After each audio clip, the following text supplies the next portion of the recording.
IPL చరిత్రలోనే అత్యధిక ధర పలికిన ఆటగాడిగా team India star batter Rishabh Pant చరిత్ర సృష్టించాడు.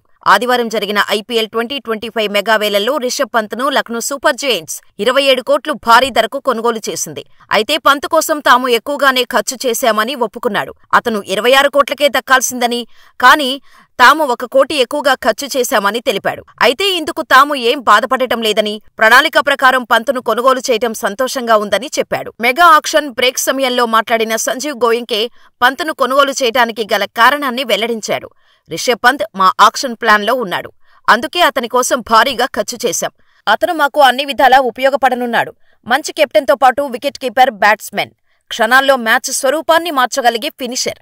అందుకే ధర ఎక్కువైనా పంత్ను కొనుగోలు చేశాం. రిషబ్ పంత్ను కొనుగోలు చేయటంపై మా ఫ్రాంచైజీ అభిమానులంతా సంతోషంగా ఉన్నారు అని సంజీవ్ గోయంకే చెప్పుకొచ్చాడు. అతని కుమారుడు సస్వాత్ గోయంకే కూడా ఇదే అభిప్రాయాన్ని వ్యక్తం చేశాడు. ధర ఎక్కువైనా పంత్ను కొనుగోలు చేయటం సంతోషంగా ఉందని చెప్పాడు. ఆర్టీఎం కార్డుతో పంత్ చేజారవద్దనే 27 కోట్ల భారీ ధరకు బిడ్ వేశామని స్పష్టం చేశాడు.